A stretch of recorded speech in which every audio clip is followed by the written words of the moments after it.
Let's talk about Grand Tourney, a game that combines deck building, worker placement, and dice chucking combat.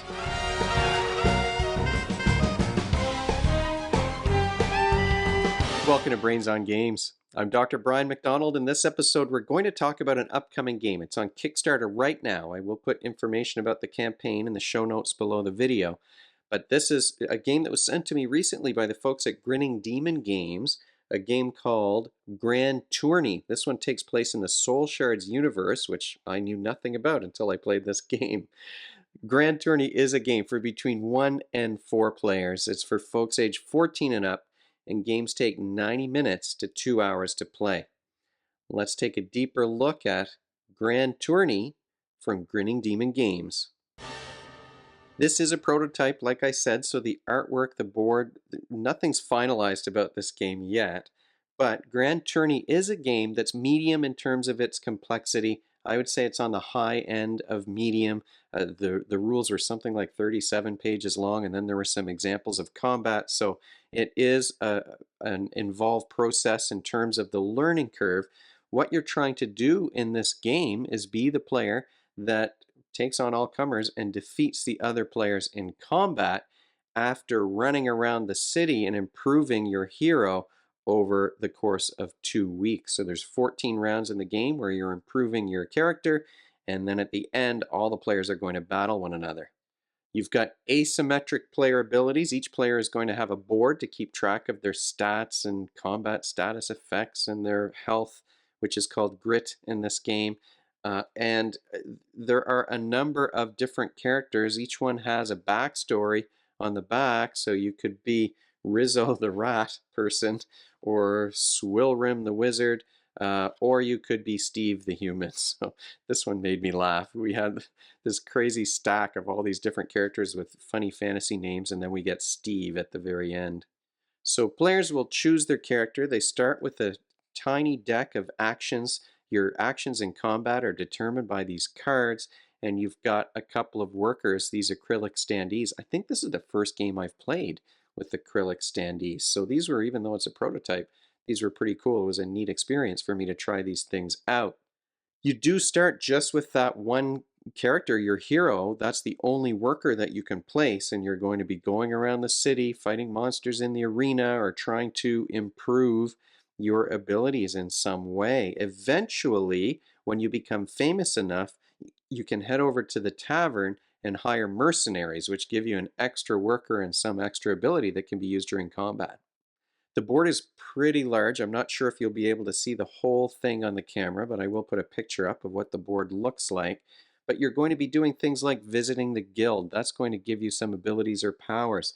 Up here at City Hall and the quest board and the training yard, you're going to be improving the number of dice that you can roll in combat. You're going to be getting some quests that earn you some money, and you're going to be earning some fame and putting some cards into these various marketplaces that are face up so that you can see what you're going to get. The armory allows you to buy some gear for your character. The inn is where you're going to heal, and you get 1 fame for kind of telling the stories of your exploits along the way. And then, like I said, the tavern is where you're going to hire mercenaries. You will spend some time here in the arena. You can fight monsters. There's 4 cages of monsters here, and you'll be doing a roll at the end of each day to see if any of those monsters escape and start blocking your path to these other areas where you'll have to fight them instead of taking advantage of the location on the board. Fighting monsters does improve your fame, and as your fame improves, it makes it easier to improve rolls. Combat gets easier.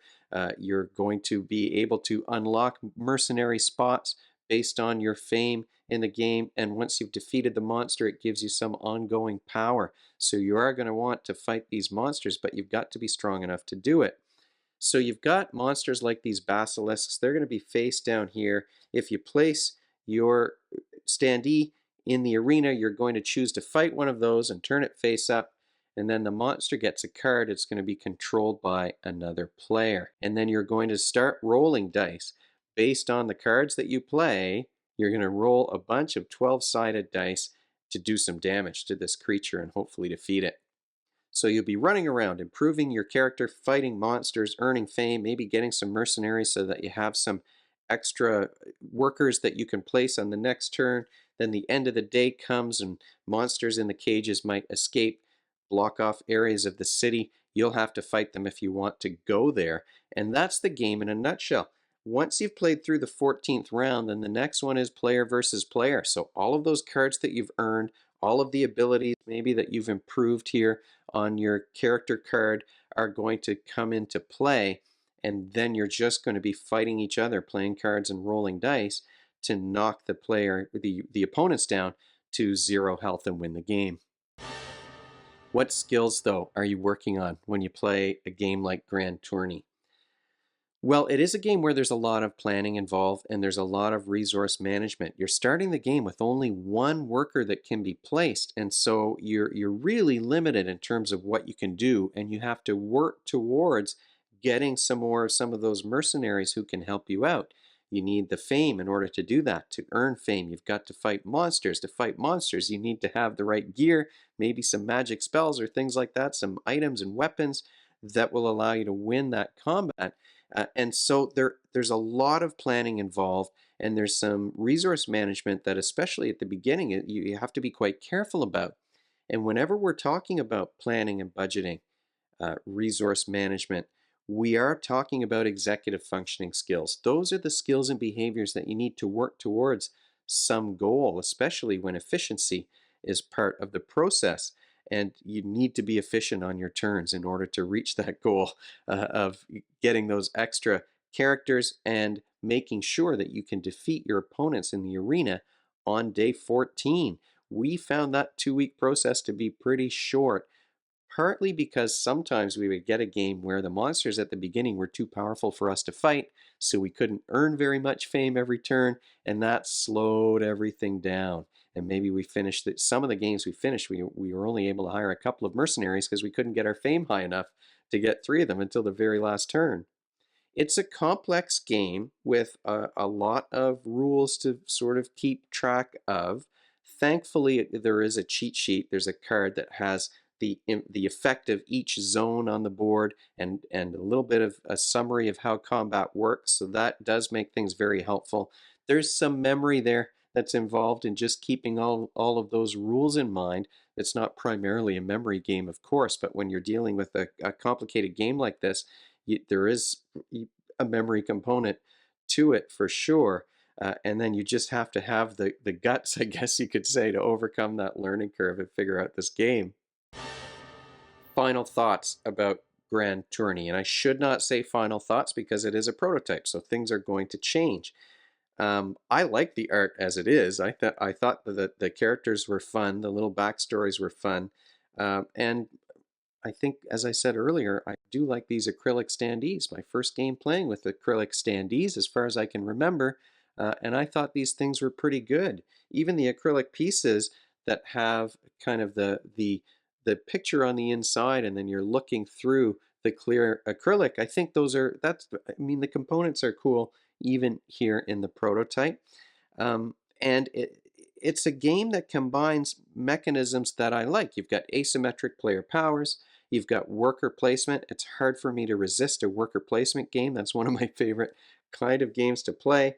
And then you've got deck building, which I'm not as enthusiastic about, I'll admit. I've said that in previous videos, but when you're combining it with other mechanisms, it can be more fun. Finally, you've got that player combat. And in so many of these games, in video games too, when you're playing kind of maybe cooperatively at the beginning or you're making up your character, there is kind of a desire to put your hero to the test against your opponent's heroes, and you do get to do that in this game. In fact, that's the goal of this game, is to put your hero to the test at the end. So you've got that fantasy theme. You've got the arena combat, the gladiator style combat, where you're even keeping track of how quickly your actions can occur using an initiative board with little acrylic counters on there.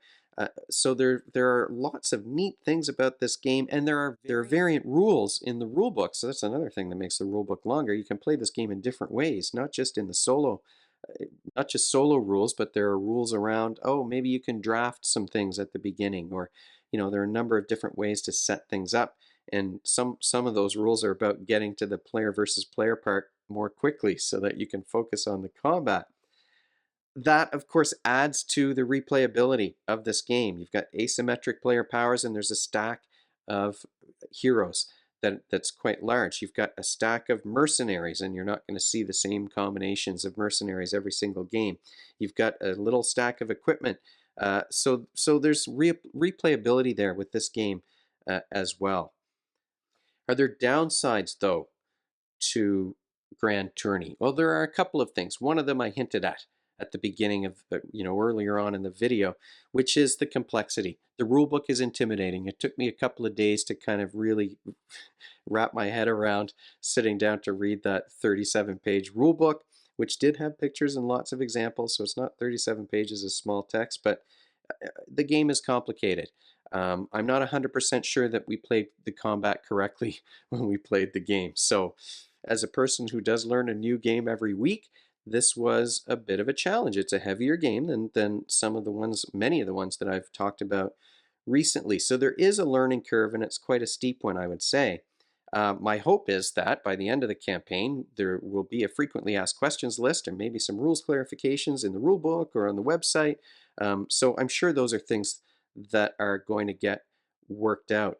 There's the randomness that sometimes got in our way when we played the game. The fact that sometimes those first 4 monsters were so hard to fight against or defeat that we couldn't get the fame up high enough, and it was several rounds before we earned enough fame in order to get one of these extra workers so that we could do more than one thing per turn.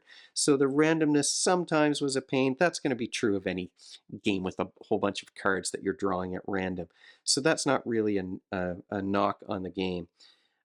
It's possible, and I haven't played it enough to really be sure, and I know that these things are being tweaked, but it's possible that certain characters or certain abilities are going to be more powerful than others.